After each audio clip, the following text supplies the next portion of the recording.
seeing past sight.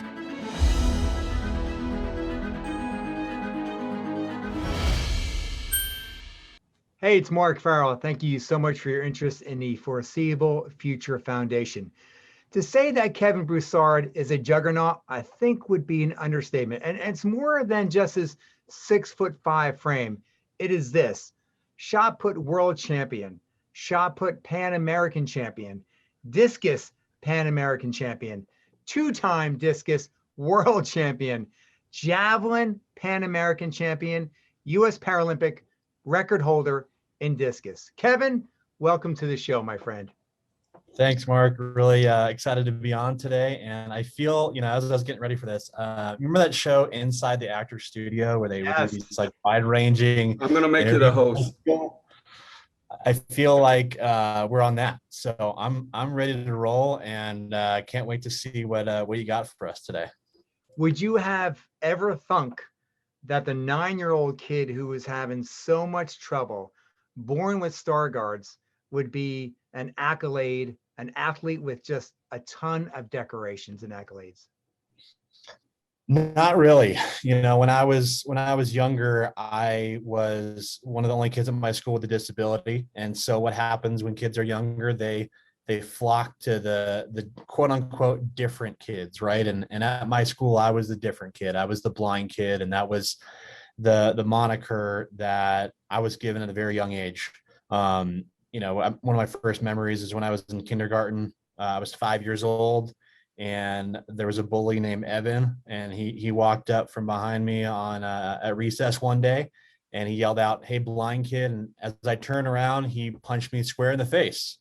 And it wasn't because of anything I had done to him. I didn't take his lunch or his favorite toy or anything like that. He did it because I was different, because it's something I had no control over. And so every day at school, I was told I was worthless. I was, essentially subhuman, and I would never amount to anything because of my blindness. And, when you're that age and you're developing your personality, you're developing who you are as a person, and my self-esteem was just getting hammered every day.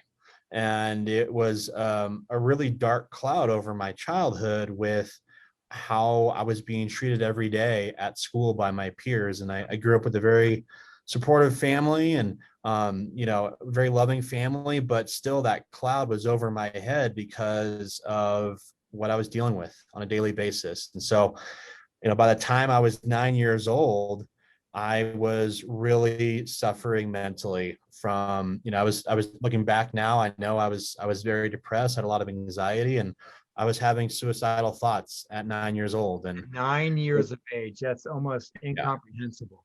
Yeah. I mean, if you think about, where you are in life right now, to think about that person at such a young age, of course you were experiencing a phenomenal amount of stress in life, and, something that no person on this globe should experience. But the silver lining, as I'm sure you realize, is that it's made you sort of an indelible person that just really requires a lot from yourself. And of course, on the flip side, it's probably made you a much more empathetic person, much more of a community person, and the passionate person you are in working for the United States Association for Blind Athletes. Yeah, absolutely. And, there were some life lessons that I took away from my childhood that, of course, as a 9 or 10-year-old, you don't really have the insight or the foresight to think, oh, this is going to help me out long term. It's I'm a kid, and this is no fun. But looking back on it now, it's something that was very much, I don't wish it upon anybody, but again, the silver lining is that it was very much character building, and I was able to, again, have a turning point in my life where I realized that, my disability was not going away, and I had to deal with it. I had to address it in a positive manner. And, I was fortunate enough to find sports at a very young age. And sports was always a big part of my family's life. We grew up in a very athletic family, and, finding sports. California, baby. That's right. Yep. I grew up in SoCal. So I'm 31 years old. I grew up in a town called San Clemente. It's a little surf town about halfway between LA and San Diego. And your So father I was was, a surfer dude? my dad, yeah, my dad was a Was surfer dude. Spicoli. He was a lifeguard for 45 years. That was his career. And so we spent a lot of days at the beach and, a lot of sand in our house growing up. It seems like you can never get rid of it. But yeah, I grew up in SoCal. I still love visiting there. In fact, every time I go out to visit Griffin from Foreseeable Future, they sometimes he's out there visiting too, and we'll get together and catch up and and reminisce on the SoCal vibes. Yeah, sure, sure. Hey, Kevin, was the beach and or the San Clemente vibe any bit of a respite for you? Maybe hanging out with your dad when you were experiencing, all the hardships that you discussed and shared. hmm Yeah, actually it was. Kind of even to this day, when I want to do some deep thinking or kind of breathe in and breathe out some of the anxieties of life, I would go down to the beach. I would typically go down there kind of at a less crowded time of the night and find a vacant spot of sand and listen to the waves, maybe listen to some music, and just try to formulate where I was in my life and where I wanted to go and some of the things that I could do. I've had some pretty life altering moments at the beach where I just kind of had to set myself straight. And it's some people have that at night where they're listening to like the sounds of running water, or they find it very soothing, right? That's certainly been a very helpful aspect of my life and something that I'm grateful for. And I live in the mountains now in Colorado Springs, so I'm missing that body of water for sure. Was it a concrete decision that you made when you went into high school? I know for myself, when I made the transition from 8th grade, being born with a rare visual impairment as well, different from Stargard's, I said to myself, I'm going to go into high school and be kind and just kill everybody with kindness. And how could they not like somebody? And I did try sports, and, it was kind of a sloppy mess because of my eyes. But you kind of went the same route as well, because there's a lot of similarities in our stories. And I find it very interesting because you were much more successful. You played football on offensive line. Then you said to yourself, you know what, I want to do track and field. And it's that point in your life that you discovered discus and shot put. Absolutely. And that was one of the more important moments of my life, where I was a freshman in high school. And like you said, I joined the football team and I made some good friends there. And my friends were joining the track and field team. And that was pretty much the main reason I wanted to join the track and field team, because I'm in high school. I want to chill with my boys, right? So And I went to the also track and field. surround yourself with people who are not going to torment you. Absolutely. Yeah. Building that friendship base and social circle was really important. And, I found that through sport. And so I went to the track and field coach and, I introduced myself and I let him know that I was blind and I wanted to join the track and field team to throw the shot put and discus. And he told me something that a lot of blind people have heard in one way or the other. He told me, you can't be on the team because you're blind. And he was afraid that I was going to get nailed in the head by a shot put or discus, which, after I explained to him a few times, look, I don't want to get hit in the head by a shot put or discus either. And, at that point too, it would have been really easy to throw my hands up and say, Sure. I gave it a try. I got a negative response and I'm going to move on to the next thing. Or, it was just one of those turning points where it was something I wanted to do and I wasn't going to let my disability get in the way of it. And so I turned that. Sorry, go ahead. You're a force to be reckoned with. I mean, your physical size, you're a behemoth. The coach must have seen you walking towards him going, my prayers have been answered. My miracle track and field athlete has just arrived. And That's right. why he couldn't have just paused for a second to say, you know what? I need to work with him so he's safe. Everyone else in this environment is safe. But it didn't go that way. And that's okay, because you made it work to to the best of your ability. Absolutely. And it was one of those moments where I came back several times and until I kind of convinced him that I could be on the team, and he eventually did let me on the team. And look, maybe he'd never been around a blind person. I don't know, but I figured it was important, even at 15 years old, to educate and say, look, here's some of the adaptations I need. I want to do this safely too. Again, I don't have a death wish. I don't want to get hit by a shot put either. But I want to be on this team. And I'm really glad, I was able to stand up for myself at that moment, because completely changed the trajectory of my life and really led into many positive facets of where I am today. Kevin Brousard, what is the weight of a shot put? So in high school, you have like junior varsity and then you have varsity. Junior varsity, you typically throw a 10-pound shot put. And then when you go to the varsity level, you throw a 12-pound shot put. And then when you go to college, college and up, so college and international is a 16-pound shot put. And it's like a cast iron kind of material. So for reference, if you ever go to the bowling alley and you pick up the heaviest bowling ball in the bowling alley, it's typically a 16-pounder. That's what you throw. And it is, especially when you go from high school from 12 pounds to 16 pounds in college, that is a pretty big jump. I'm sure. And when you're in high school, you can get away with just being a strong guy, strong athlete, and chucking it far. In college, you got to have the strength and you got to have the technical acumen to really succeed. So Kevin, when you started with shot put, and it's so much, again, you talked about the physical strength behind it, but in terms of the windup and the circling to get that momentum, that force, and when you're launching that into the air, I mean, was that years of like frustration and force and everything that you couldn't do put into every thrust of every shot put, going like, yes, this is how I'm going to have an outlet for my frustration and I'm going to succeed? Well, it certainly was a lot better to throw on those stressful days, because you could take it out on the shot put, and that was a socially acceptable way of taking your frustration out. But yells.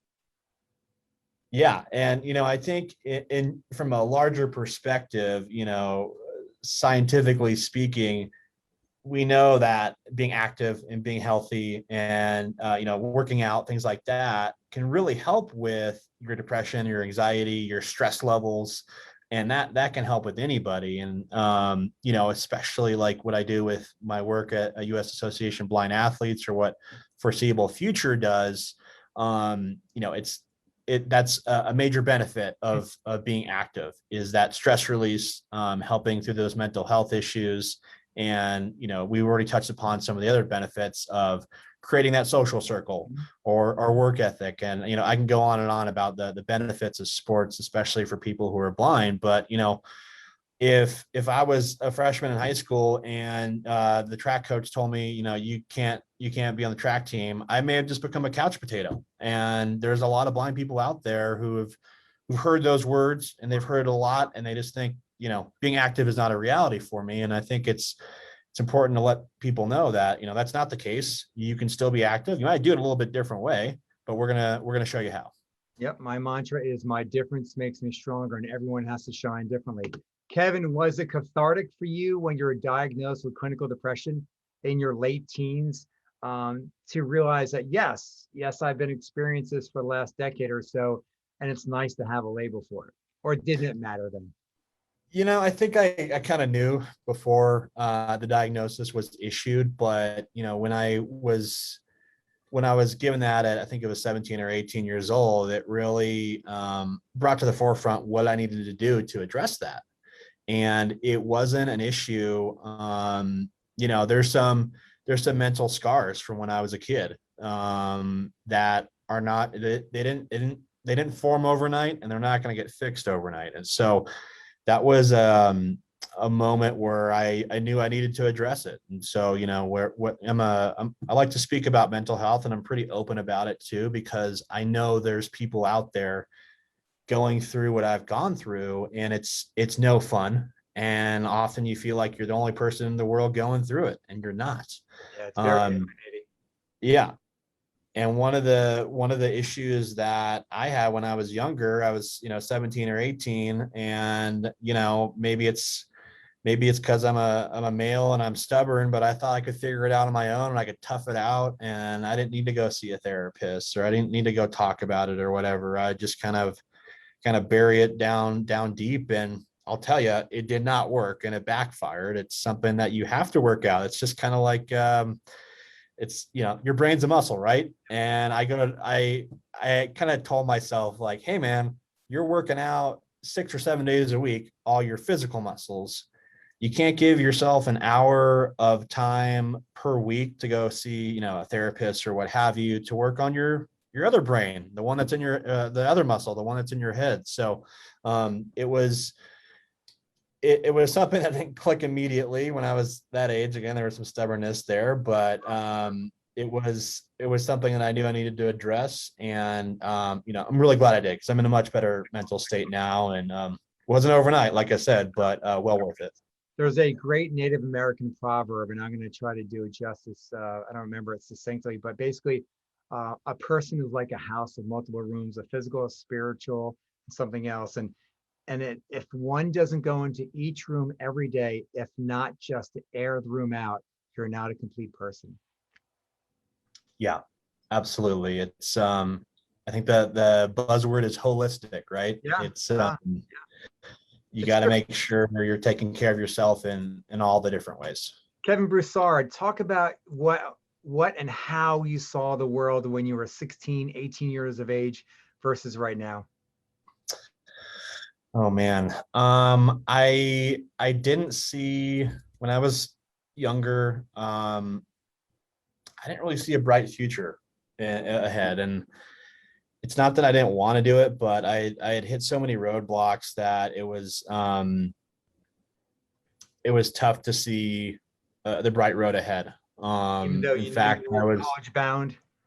yeah, I was college bound, but I was still dealing with a lot of internal issues. And or even like I'm getting married next month, and I was talking, my fiance asked me the other day, she's like, did you ever think you'd be married or you get And did married? you And I order the said, flowers? what was that? And did you order the flowers? Yeah, that too. Yeah. That was one of many questions on the honeydew list. Now, but I told her, no, I never thought I'd get married. And she said, well, why not? And my answer was, well, I didn't think I was worthy of being loved. And it kind of goes back to the self-esteem issues from when I was younger. And as I grew up and I had more life experiences and I worked through things, and I had people that were along my side to give me chances, to give me opportunities, it's night and day. It really is. I don't really even recognize that person. And try not to think too much about it, because those were darker times. And just all the work and progress I've made, and the people that have helped me get here, I'm very grateful for that. But being an athlete and somebody who's had some accolades, I've always told myself, if I was in a position of influence, I'd want to be that role model for people. I didn't really have any disabled role models when I was younger, and I didn't really grow up in the social media era, so maybe they were out there, I just wasn't aware of it. But I want to do talks like this and let people know that you're not alone, and the road ahead is better. It's going to take some patience and hard work to get there. Sure. So Kevin, self-deprecation was a big vehicle for you. If you can make fun of yourself, you give people permission to laugh, and you take away whatever type of 500-pound elephants in the room type of thing. But obviously, what was your main conduit for success to cope physically and mentally was sport. And so here you are. I think you made it to state championships in high school. You go to college. You continue track and field. You make it to the state again. Well, correct? Championship? In college, yeah, conference champ. Yes, So, conference champion in college. so were you feeling more whole? And did you say to yourself, wow, I'm on a pretty good life trajectory right now? Yeah, I did. I think high school was it was tough, but it was also if you find me one person that had a high school career that was nothing but roses, then give me They're a call. lying. But yeah, exactly. But I did learn some coping skills with my disability, and for a long time in my life, I always refer to it as I was having a pity party about my blindness. And, like when I was in high school, when all, 15, 16 years old, and all my buddies are able to drive their cars. And here I was still waiting for mom and dad to grab me after school. It was, yeah, I'm sure there's many people out there who are right there with me. It was moments like that where I was just like, man, why me? Um, but after doing that for 15, 16, 17 years, it was like, hey man, you are wasting energy on having this pity party. It ain't getting you anywhere. It ain't fixing your eyes. And where can you use that energy better? And it was focusing on my skills. I was always a pretty good student, on my my athletics as well. And and yeah, being poking fun at myself. I think that was one of the major turning points socially for me, was some self-deprecation, not crossing the line where I'm bashing myself, but it was little things like if one of my classmates missed something, or they missed an observation, I'd say, hey, what are you, blind or something? And people would give a laugh, and Sure. Yep. it took that power away from people, and it kind of it broke the that layer of, oh, I can't talk about his blindness or his eyes. It really helped in that regard. And people just saw me as another high schooler, who was trying to achieve their goals and dreams. And But on the I flip think that side, though, really helped with Kevin, my good. pardon my interruption. On the flip side, though, you weren't a typical high school kid in terms of your physicality. I mean, you were a big dude. So Yeah. the fact that you were that size, and again, and nothing is, you know, off territory. Unfortunately, when kids are just wanting to be vicious, nothing's off the table. But I Mhm. imagine your physicality permitted some people to say, you know what, let me not do this because this guy's really big. He plays football. He throws a javelin. I'm not sure if he threw javelin in high school, but he's throwing shot put and discus. And maybe it's just not the right thing to do. Well, one would think that, but that was really not the case. Yeah. It's kind of that same concept when when a guy walks into the bar and he wants to show how tough he is. What does he do? He goes up to the biggest guy in the bar and socks him in the face. Sure. And people, it was an area for them to kind of puff their chest out, and it's like, all right, this guy's big but he's blind, so maybe I can mess with Get over him. on it. Sure. And after a while, I kind of stood up for myself. I wasn't violent, but yeah, I was a big, strong dude, and I wasn't going to take any guff from people. And that towards the end of my high school career, that kind of stopped. And especially being on a team, there was that culture that was established, like, hey, you don't mess with this guy, he's one of us, kind of deal. Sure. But even in college, there were still areas of bullying where I had to physically stand up for myself. And you're thinking to yourself, oh, those are college students, there's no way, but it's the truth. But yeah, I think being being big and strong is never hurts in athletics or other aspects of life. Hey, Kevin Brousard, talk about that nice big win you had on the football team where that taste of victory was palpable. And I think that lingered with you for a few years. And I think that was maybe a quiet yearning voice inside of you that when you became really good at the discus and shot, but went to college and excelled there and won your conference, and then on from there to win the multiple accolades we discussed. Was that something you said to yourself, man, I like this and I want more of it? Yeah. The game you're talking about, it was in Upland, California, kind of Los Angeles area. And we were playing a really, really good team. I played offensive line, and as offensive lineman, you always pride yourself in the run game. That's where you make your bread and butter. And man, we pounded the rock that game. We ran all over them, and we were supposed to lose the game, but we upset them. And just that feeling at the end of the game of winning and doing a job well done is something that I really enjoyed. And football is, I love track and field, but football I'd say is the funnest sport I've done.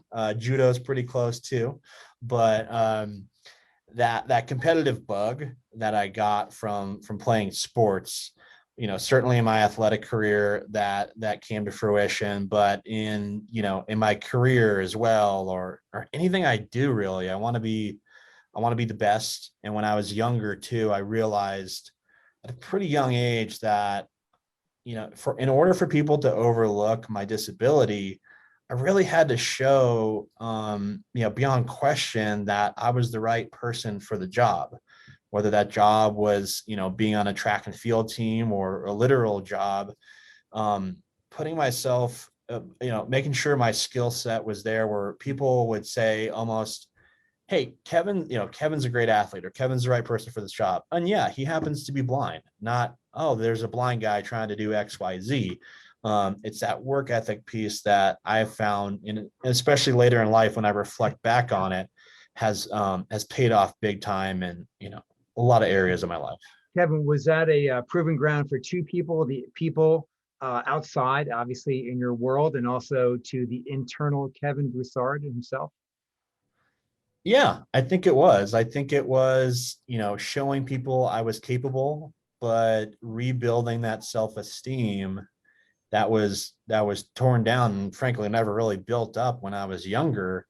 Yeah. That confidence and self-esteem has been a constant building in my life. And so the more I got, would win, sports awards or, competitions or what have you, the more people saw my value and the more I saw my own value too, where it's like, wow, I'm getting stuff done and I'm kicking some butt out here. And Kevin Brousard, it's easy to be the winner. But when we lose, which we all do, and I think there's so many more life lessons when we learn, whether it's in our professional world, personal, sport, etc., we have much more valuable takeaways. But the Russian loss was a bitter loss for you, right? In 2007, the World Youth Championship. Yeah, I was. Look at your body language. You're moving around. You're like, yeah, I'm still not cool with this. I'm gonna go off video for a minute. Now, did some push-ups. So, yeah, when I was 17, I went to my first ever international event. It was the World Youth Games in Colorado Springs, and I was there competing in the shot put. And it was me and this Russian athlete. We're going back and forth. In one round, he would throw, and then I would come up next after him, and I would beat him out. He'd come back the next round and beat my mark, and we're going back and forth. And when everything was said and done, he had beat me by 1 centimeter, and he won the gold medal in the shot put by 1 centimeter, which is nothing. Yeah. Infinitesimal is, I think, is the word. I just like to say that word. It's a fun word to say. But he barely beat me. That's right. He barely beat me, and I won the silver, which is like, that was nice and all, but being the competitor, in my head, it wasn't I won the silver. It was I lost the gold by 1 centimeter. And every time, from that point on, that I'd be training, whether I was in the shot put ring or the discus ring or in the weight room, and I was feeling lethargic or, didn't want to do that last set or that last couple reps to get better, I would always think of that, where it's, hey, this is what it takes to beat the best or to be the best. And especially when you get to really high level competition in sports, the difference between a gold medalist and somebody who's 10th or 15th place is maybe 2 or 3%. It is not that different. And so anything you can do to make yourself better, you really have to take advantage of that if you want to be the best. So again, lifting weights, working out hard, nutrition, strength and conditioning, all that stuff. It plays a role. And again, getting that last little, ounce of juice out of the orange, you got to make sure you get that if you want to get on top of the podium. And it paid off for you, because in Turkey in 2011, despite a fractured shin weeks before your competition, you walked away victoriously. Yep, exactly. It was in 2011. I was 21 years old. I was a junior in college, and the World Championships were kind of at the tail end of our college season. So I was already training for that. And yeah, a month before, I fractured my shin, which is not very good for anybody, especially a thrower. And the doctors told me it was probably about a 6 to 8 week recovery at least. So I would, theoretically not be able to compete at the World Championships. And I decided to go anyways. It was the World Championships, been training my whole life for this. I needed to show up at least. And if that meant I needed to kind of grit my teeth and deal with some pain, then so be it. And in the first day of competition I had was in the discus. And in international competition for track and field, you typically get 6 attempts in the field events. And my first 5 throws in the discus, I threw them all out of bounds. None of the throws counted. It was really bad. I hadn't trained in a month. I was super rusty and my leg was hurting, and it just wasn't good. So I had one last throw, my 6th and final throw. And I got in the ring. Discus ring's a circular ring about 8 feet wide. And I just focused, and I threw a discus. And, being blind, I never know how far my discus goes. All I can really go off of is feel. And so once I let it go, I could tell, oh, that was a good one. That was a good one.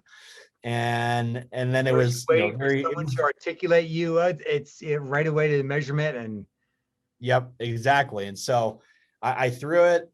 I came out of the ring. It was almost cinematic, where it was that dramatic moment where I was waiting for the announcer to come on and say what the throw was. And they came on and said it was 141 feet, which was a new American record. And I won the gold medal on that throw. So it was a good day. You broke the record with a broken shin, rather. That's right. That's phenomenal. So did that had some? Go ahead. Did that crystallize for you more that, wow, you do have the goods on and off the track, so to speak, in the field, because of just your dedication and insight and perseverance? Yeah, it did. It was a big moment for me, for my self-confidence, and just reassurance of my path in life. And it was still something, again, it's still something I had to work on with my mental health and making sure I was in a good spot. But having those, having world titles and records and things like that, it does help build that confidence a lot. And it's something good. When you have a gold medal around your neck, Kevin Brousard, that must be like, it's not so much the medal itself, but it's the years of training, of turmoil, of missing events, the sweat, the fatigue, the injuries, and the mental aspect of it. So it just right then just cements and crystallizes, yes, man, this is coming to fruition on many different levels. Absolutely. It was, with the American national anthem playing in a stadium. Wow. And you have a gold medal around your neck. You have, this, there's a lot of thoughts going on on the podium, but it's pride for your country. It's pride for your team. And yeah, it's gratification for all the years of, it's like, oh yeah, this is why I did 6 a.m. workouts, or This is why I missed social events or made so many sacrifices. And then for me, thinking about all the people that helped me get there too, and the role that they played, it wasn't just me out there.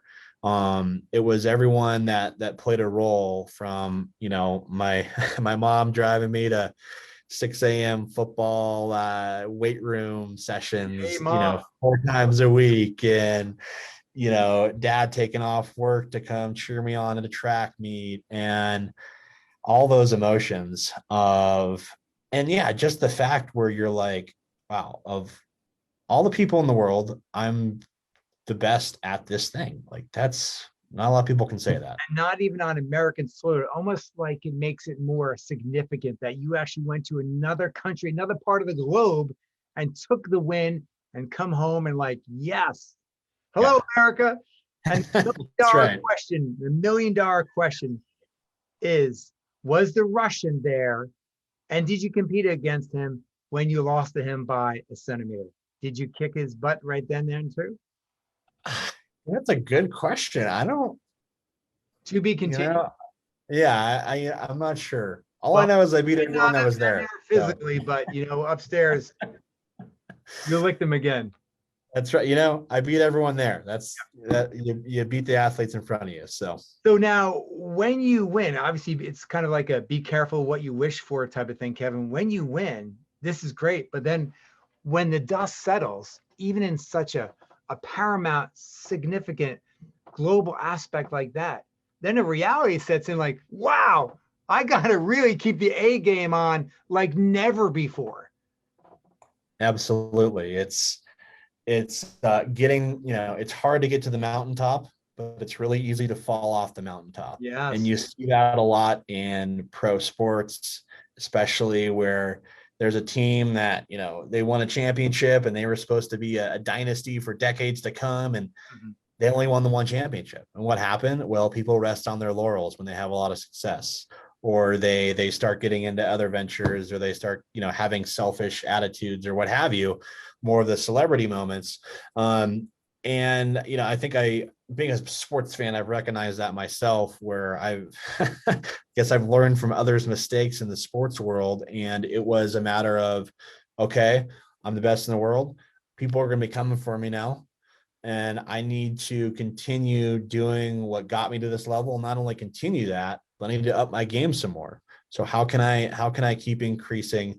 Always wanting to improve. And I think, I'm kind of a lifelong learner. I'm always looking to learn the next best thing. And maybe I learn something and maybe it goes in one out, in one ear out the other, but I'm always trying to improve myself. And especially over the course of my career, competing internationally from 2007 to 2020, there's been a lot of technology advances in sports, nutrition, recovery, and all those things. And again, looking for that edge to get that final 2 to 3% to beat everybody else out.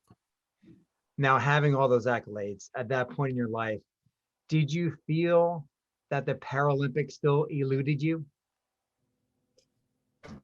Yeah, absolutely. And in the Paralympics, they have, so in a track and field meet, you have 22 events. In the Paralympics, you have different disability categories, and in those disability categories, you have subcategories. And the bottom line is there is too many events and too many disability categories for them to have them all in the Paralympic Games. And so when I was the world champion in 2011 and 2015 in shot put and discus, I was the best blind thrower in the world at those times, right before the London 2012 Paralympics, right before the Rio 2016 Paralympics. The only downside was they didn't have my blindness category in the Paralympics for shot put and discus. So your classification was not included. Correct. That was not included. That And must have so taken a wind out of your sails, buddy. it was, and it was, I'm doing everything I can. I'm setting records. I'm winning world championships, but that's as far as I could take it. And I saw, some of my teammates going on to the Paralympic Games. I saw athletes that, frankly, I thought I was a more elite athlete than they were, competing at the Paralympic Games and getting those accolades. And there wasn't anything I could do. They were left off the Paralympic Games calendar for one reason or another. But that being said, I after the London 2012 games, I decided to keep training for the Rio games with hopes that I could compete. And it turns out I wasn't able to compete because they didn't have my classification. But it still didn't take away from my drive to be the best. And, whether I was able to compete at that high level or not, I was still going to do as much as I could, take it as far as I could, which I was able to do. And know that, I had nothing to hang my head about. It was just the bad luck of the draw, really, with my particular classification not being there. You're not blind enough. And of course, it would behoove you to be more sighted. Right. Exactly. It was kind of in that gray area where, I'm that force to be reckoned with person inside of you said, you know what? I want to get to the next level. I will do anything to get to the Paralympics, even if I have to learn a new sport. Did you spin a wheel? Did you pull a sport out of a hat? How did you decide on judo? So I was in 2015 when I was at the World Championships in Korea. At that time I found out that they weren't. I wasn't going to be able to go to the Paralympics again because my event wasn't in the Paralympics, and so I was 25 at the time, and I figured, look, let's do one last shot for the Paralympics. And if I'm going to do it, I need to do it now. And so I talked to the judo coaches at the World Championships in Korea in 2015. And they said, yeah, like we're looking for athletes and, we'd love to have you. And so in 2015, I started training in judo. And for those who aren't familiar with judo, it's a grappling sport. It's somewhat similar to wrestling, where there's a lot of grabbing and moving. You're trying to throw your opponents to the ground. Unlike other martial arts, there's no striking in judo. So there's no punching, there's no kicking. Despite what Austin Powers said, there is no such thing as a judo chop.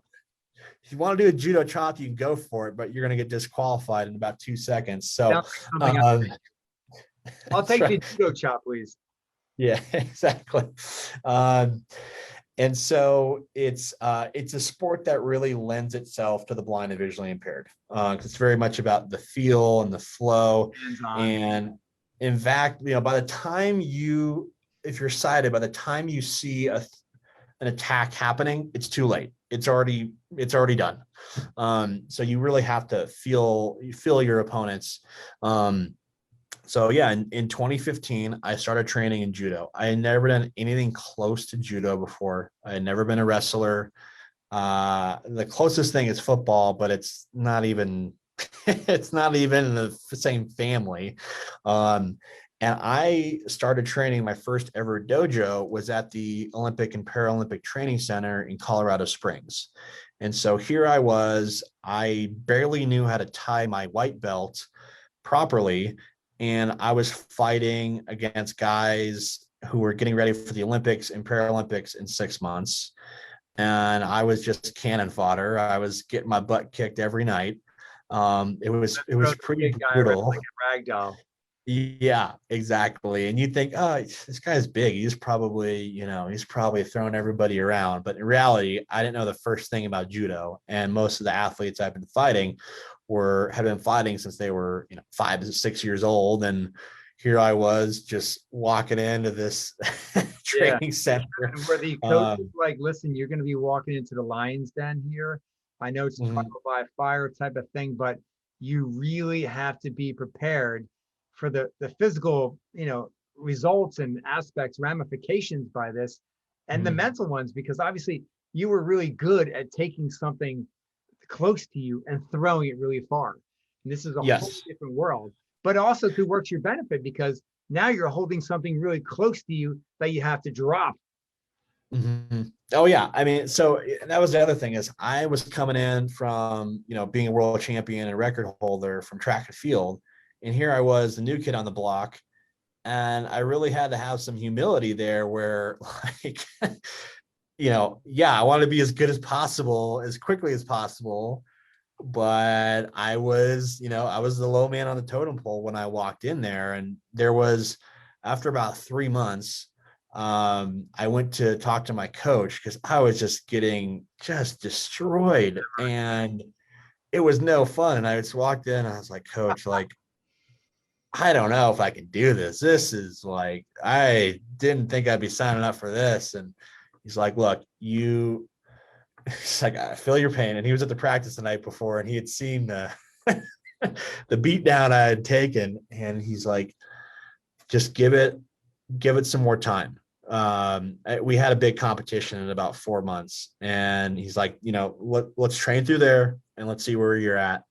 And I'm glad I did because within a year, I was at the 2017 national championships, and I was able to take home first place, become the national champion for the heavyweight division, and I ended up being on the national team for USA Judo for 3 years, and was the number one ranked heavyweight in the U.S. And for heavyweight judo, it's 220 pounds and up, and it's unlimited. So my fighting weight was about 280. Which sounds big, but I was fighting guys that were about 350, 360, just big old dudes. Yeah, exactly. Well, when they pinned you or got on top of you, it felt like that for sure. So here you are, a decorated, reinvented athlete with a disability that was the cream of the crop in every sport. That is a major success story all around for Kevin Brousard and for athletes everywhere. Thank you. Yeah, it was definitely a journey. And, if you would have asked me 10 years ago what judo was, I'd probably make a bad Austin Powers joke. I didn't know what judo was. And Kevin, you have here 5 seconds. 5 seconds to answer this. I'm going to tell you, you have three choices. What's your favorite sport of choice if you have to grab one? It's either discus, javelin, shot put, or judo. 4 choices. Ooh, I would have to go discus. Why is that? Well, I'm very tall with long arms, and I can sling that thing pretty far. So probably because I'm the best at it. I don't know. There you go. Stick with what works, right? Exactly. So how did the judo career come to a close? Well, when it was 2018, and it was November 2018, and I had gone to the World Championships for judo in Portugal, and about a month or two before that, there was another major tournament. This one was in Kazakhstan, and I had suffered a pretty significant concussion at that tournament, and I had it was, I think, the third or fourth major concussion I had in the course of about a year. And, as I was flying to the world, I'll never forget, I was flying to the World Championships in Portugal, and I was really worried about my concussions because those are not things that you want to mess around with. You only get one brain. I had already had some worrisome symptoms. And I was flying there and I was thinking, wow, am I making a mistake going to fight in this tournament? Am I going to get another concussion? Is that going to be the one that really, sends me down the drain? I don't know. I mean, with concussions, everyone kind of reacts differently to them, right? And so I went to the World Championships and I fought. Unfortunately, I had a tough first round loss to an athlete from Japan. But after that, it was, I was thinking like, I can't fight at this level with that kind of hesitation of being worried if I'm going to get hurt. And I didn't feel like I fought that way when I fought in Portugal for the World Championships, but yeah. But at the same time, I was 28 years old, and you start to think more about long term. What is this going to do to me mentally, physically. You hear those horror stories about former football players and whatnot, and those thoughts go through your brain. Um, and, at that moment too, I had also gotten reclassified where I had the chance to possibly go to the Paralympics in shot put. And so I decided to go back to shot put and train. And I did that for about a year. And the postponement, the plan was to train through Tokyo in 2020. And of course, the postponement of the Paralympics happened in March of 2020. They announced the delay, and now it's, in 2021. And, in that year of training and shot put, I had made some progress, but ultimately my body had really worn down. And it was, they say father time is undefeated, and that was certainly the case for me. And so when they made the announcement of the postponement of the Tokyo Paralympics, I just, had to make a decision on what I was going to do with my career. Did it From an help that athletic. that decision was partially made for you? Um, The cancellation no, of the games? I don't know. I was still going to go through with it if it was through Yeah. if it was through 2020, but at that moment when they announced the postponement, I simply didn't have the physical, my body wasn't going to hold up for another year for the type of training that I needed to compete at that level. And, I had some other things going on in my life personally where it was just the time for me to hang it up. And it wasn't the way I envisioned it. Not going to the Paralympic Games. I wish I would have gone to the Paralympic Games, but my time had passed from when I was younger, and I don't control what events are not in the Paralympics or are. So it was tough, but at the same time, working with US Association of Blind Athletes and having a competitive outlet in other aspects of my life really helped with that transition because, as part of my job at USABA, and I'm the programs and finance director. We're a small nonprofit. We have 7 full-time staff members, and one of my several duties is But I another oversee. juggernaut in the industry, though, USABA. That's right. Yeah. Exactly. Yeah, we're the leading resource for sports and physical recreation for blind Americans. And one of the many things that we do is we run the national teams for the Paralympic sport of goalball, which is a sport for blind athletes. And so I oversee our national team programs. And now I can, that competitive fire that I've had since I was a young kid, from like when I was playing football and doing all those things, I can now Sure. direct that towards making sure our goalball athletes have every resource they need to win gold medals. And I can kind of live vicariously through them. Yes. And And it's giving them opportunities that possibly you may have not had, certainly at a younger age, and how gratifying that must be. We're almost out of time, Kevin Brousard.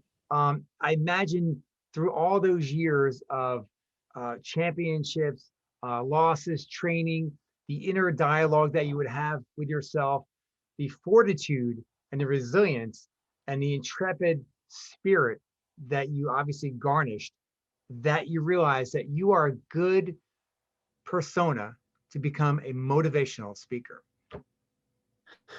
Yeah, I think that was, definitely one of the silver linings of my athletic career was realizing all these experiences, all these things I have been through. I can use those stories to help people, get out of lift their dark cloud that may be over them right now. I've had in my life. And so any way that I can be helpful in that aspect, I relish. So it's events like this, or talking to groups of young blind children who are going through the same things I did when I was younger. If I have an opportunity to do that, I'm going to be there. I'm going to take it and spread the good word of that, life can be, it's brighter on the other side. Absolutely. And check out your TEDx talk, Kevin's TEDx talk on your website, talksbykevin.com, talksbykevin.com. Kevin Brousard getting hitched in a few weeks. Congratulations. Thank you. And your fiance, wife to be, is also in a similar field. Yes, yeah, she's an orientation mobility specialist in Colorado. So we first met at a blindness event in town, and yeah, we have some similar passions in our careers for sure. Seems like your life trajectory is just perfect right now. It is. Things are looking up in my world. Kevin Brousard, thank you for your time, for sharing your story on different levels, because everyone, whether they have a disability, real or perceived, thinks that at sometimes different junctions in life that they are not capable of getting over a wall, getting a job, leaving a relationship, stop abusing drugs or alcohol. We all have demons, and to be able to profess and throw your stories out there for other people to benefit, it just illustrates the incredible person that you are. So thank you. Yeah, thanks for your time and effort. And I would say this is better than Inside the Actor Studio, any episode I've seen at least. So. And lastly, where's the honeymoon? Oh, we're thinking Turks and Caicos, but we're open to recommendations. Well, so I would say go for Turks and Caicos, because in another life, before I had a wife, a kid, 2 kids, and a mortgage, I used to be a bartender at Club Med after college. And that's all I'm going to say on that front. Got it. Kevin Brousard, all the best to you. Thanks, Mark. Appreciate it. Thank you so much, everybody, for watching Foreseeable Future FaceTime. Watch your emails, social media for our next guest to be announced. Special thanks to Anna, for Mervin, for putting all this together, and for Juan Martinez. I'm Mark Farrell. Have a great day.